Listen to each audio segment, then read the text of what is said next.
Representative Frazier, since you're not a member of the committee, I will move that House File 4543 be before the committee and be re-referred to Ways and Means.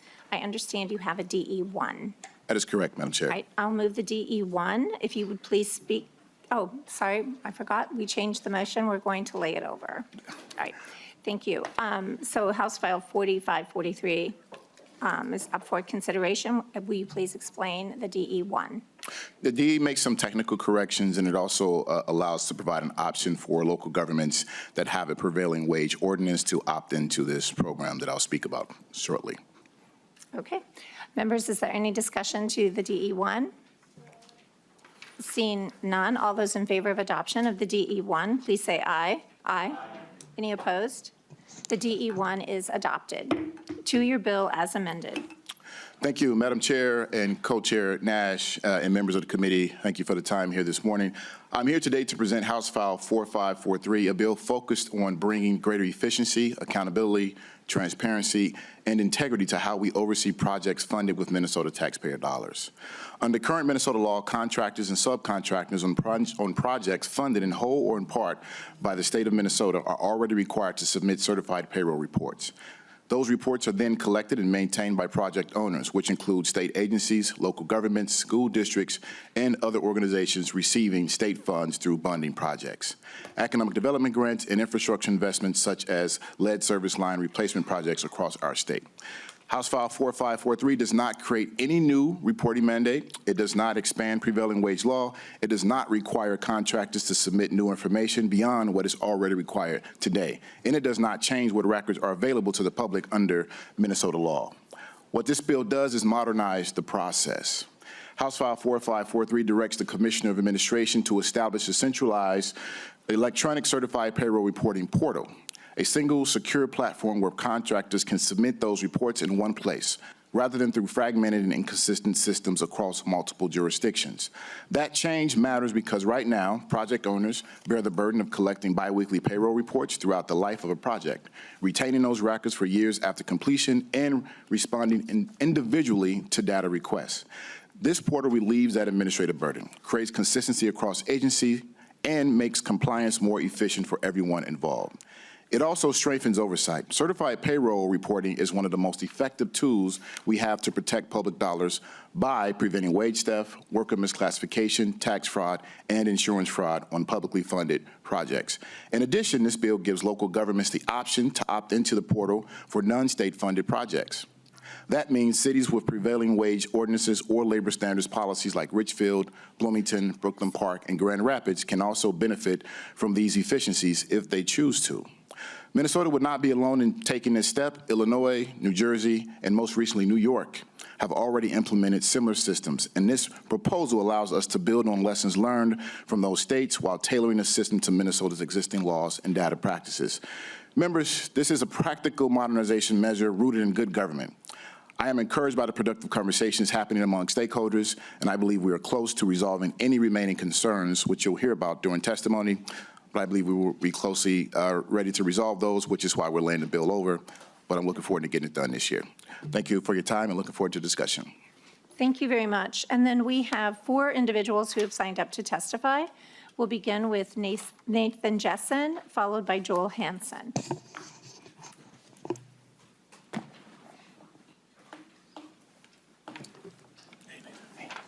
When you're ready, if you'll state your name for the record and begin your testimony, please. Chair Cleavorn, Chair Nash, members of the committee, my name is Nathan Jessen. I represent the Minnesota Inter-County Association. MICA is a group of 17 counties throughout the state representing suburban and regional centers. Here to just give the county perspective on this bill. Over the last few years, counties have been, in particular, dealing with a significant increase in data practice requests. A couple examples, Wright County in 2023 had 288. By 2025, that increased to 534. In Crow Wing County in 23, they had 63 requests. That's 228 in 2025, and even on pace for more this year. So as noted, the bill would create the centralized reporting system for state projects with prevailing wage requirements. So data practice requests about these requirements would go through that database rather than through the individual county.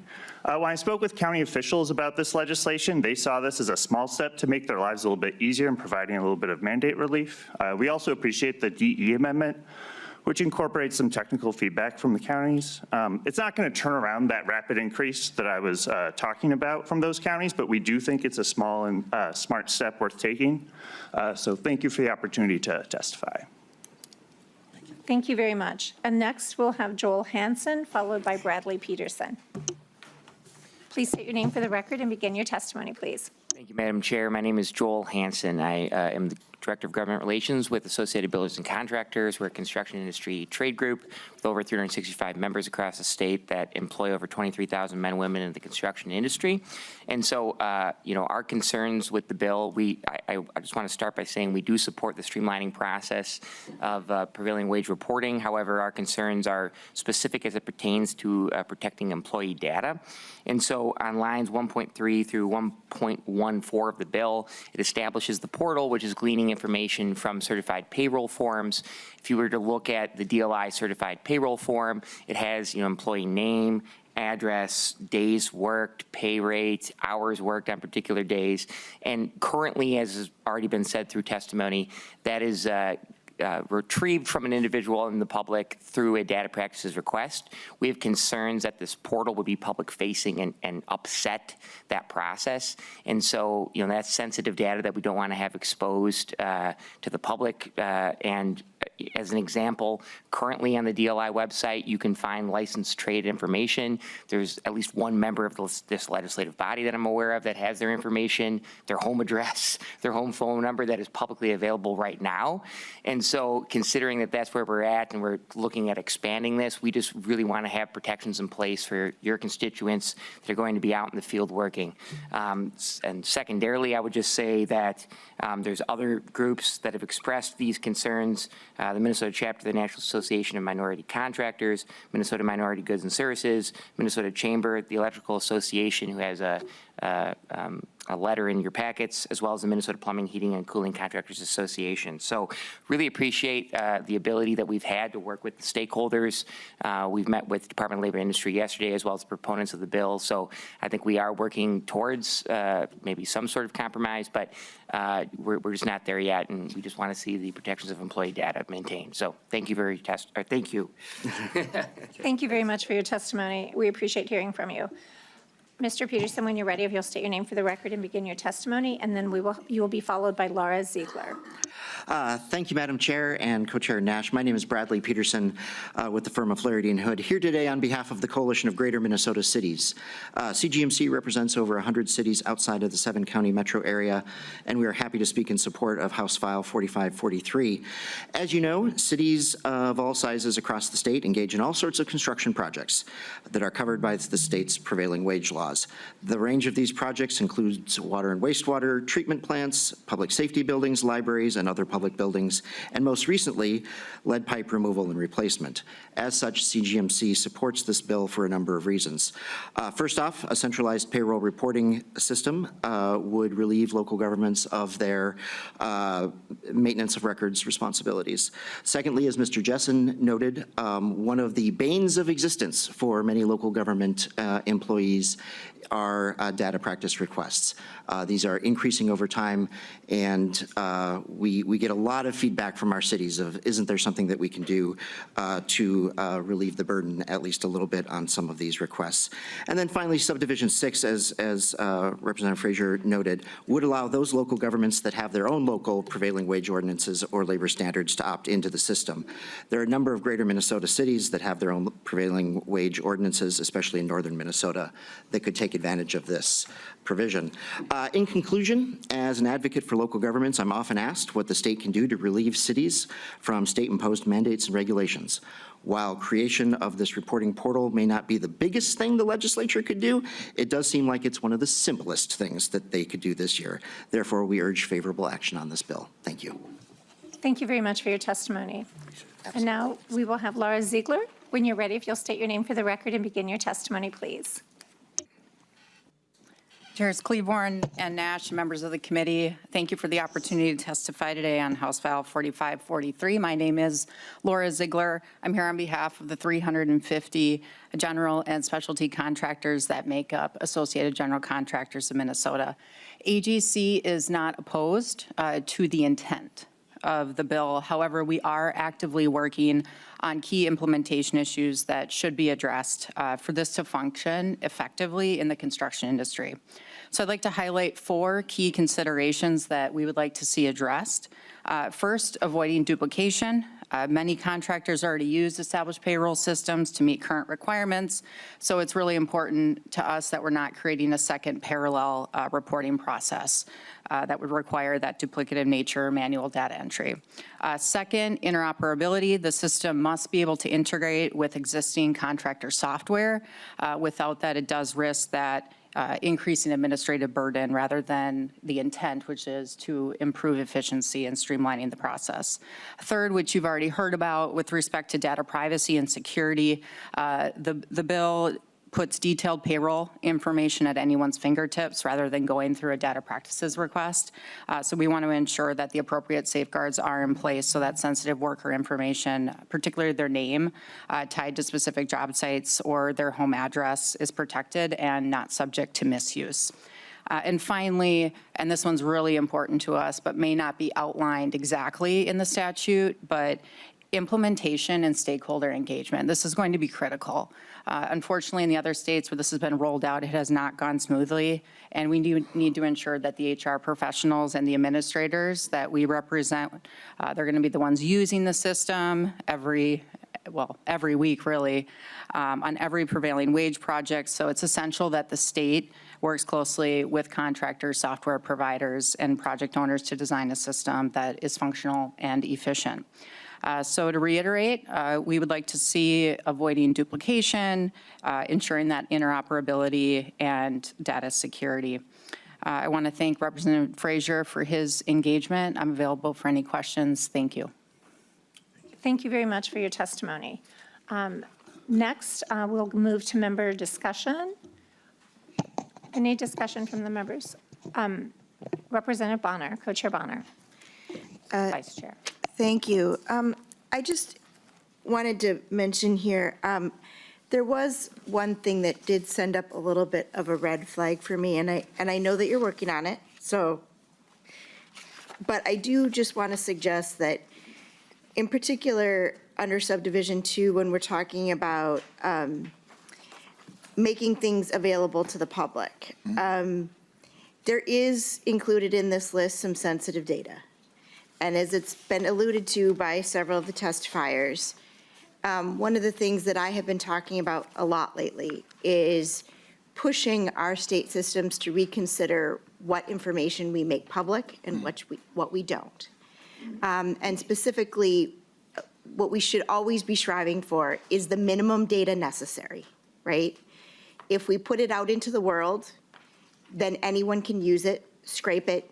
It could end up in a large language model. It could end up being used for all kinds of interesting purposes or be traced back to individuals with potential harmful consequences. So my only ask for you is that we very carefully consider whether or not all of the data that's listed here needs to be listed as public, or if it could be listed as private but subject to data requests if necessary. I just want to be very, very careful about what we're putting out into the public sphere. Thank you. Thank you. Representative Frazier, any comment? Yes, Madam Chair. Representative Bonner, thank you for that. As you can imagine, we're all very sensitive to particular data that may be out there for individuals in particularly. That is something that's top of mind for me. That's why we're continuing to have these conversations. I think we're going to figure out ways to address that. Thank you. Representative Bonner, any follow-up? Okay. Representative Lugar-Nicolai. Thank you, Madam Chair. Thanks, Representative Frazier, for this. I think that it is obviously very important that we ensure that employee data is private to the extent necessary and required by law. And it doesn't look like this modifies anything with respect to the Data Practices Act in that regard. I do also, though, I note that the removal of the categories of data in the underlying bill did, is clear, I think, in the DE1. And then hopefully we'll still collect that data for the purposes of ensuring that we can enforce our wage theft and misclassification laws. Representative Frazier. Thank you, Representative. That is the intent. Oh, did you have a follow-up? No? Okay. Representative Sexton. Thank you, Chair. We really didn't talk about the fiscal note, and my observation in general is we already have a significant backlog of antiquated software that we should be prioritizing for, upgrades and fixes to help our counties and local governments. So I'm very concerned that we're stepping off into a new area without prioritizing what we keep screaming about needs to be fixed that's in existence today. Representative Frazier. Thank you, Madam Chair. Thank you, Representative Sexton, for the comment. I think we can do both. As we're looking at this to have the conversations to clear up some of the concerns that are out there, we can also look at how we can integrate it into the system upgrades that we need to do as well. Representative Sexton, any comment? All right. Any further? Oh, Representative Kraft. Thank you, Madam Chair, and thank you, Representative Frazier. I think this directionally is excellent, and to have ways that we can do things more efficiently to reduce the burdens on local governments for data practices request. This kind of thing strikes me as a way to proactively eliminate opportunities for fraud in the system. So I appreciate that. What were your thoughts on the comments made about implementation and the, relative to what's happened in other states, and how can we make sure, if and when we do this, that we learn from that? Representative Frazier. Thank you, Madam Chair. Thank you, Representative Kraft, for the question. Yeah, many of the conversations that I've had with stakeholders, you heard the concerns here. It was really, they were giving examples of what's happening in other states, and particularly, I think, New Jersey. I think we can take a look at those. I mean, I've had mentors in my life that always tell me, learn from the mistakes that I've done so you don't repeat them. So we can look at those mistakes and make sure we don't repeat those. Any follow-up, Representative Kraft? All right. Co-Chair Nash. Thank you, Madam Chair. I've been talking with both sides of this issue for the last 2 weeks, I think. I'm glad that we're not moving this forward because there are still concerns that have to get addressed. And I think until that happens, I don't feel comfortable in moving this out of committee. I think that there's merits to the idea, but there really has to be greater adoption within both sides of this issue. And would just encourage you to keep talking. No promises, but I think that it's important that both sides feel comfortable with this. And having spoken to both of them a number of times, actually you walked by me the other day, just yesterday. I was on the phone with one of the folks who were concerned about this. So I think it's just important to keep the dialogue open. But I'm glad that we're holding this over. So thanks. Representative Frazier, comments? Thank you, Madam Chair. Yeah, just to that, thank you, Chair Nash. I wholeheartedly agree. I think the concerns that have been raised are appropriate, and we'll take the time that we need to discuss those and get to a place we can all agree on. Thank you. And then I will close by saying I'm really supportive of the legislation. I think it's important, and I think it helps people. And I think it's also very complementary to the work that we're seeing Representative Scott doing for subcontractors as well. So I do hope that you're able to get some consensus, and we could maybe move it out next week or something. All right. Thank you so much. Any closing remarks? Just that I've seen this from the perspective of someone has to respond to data requests. I've served on local city council in a smaller city, and I've also worked in a large school district that gets many data requests. So anytime we can streamline how we respond to these and take that administrative burden off, it is helpful for those local jurisdictions. So I'm looking forward to moving this forward. Thanks, everybody. Thank you very much, and we appreciate your being here. And with that, this bill is laid over as amended.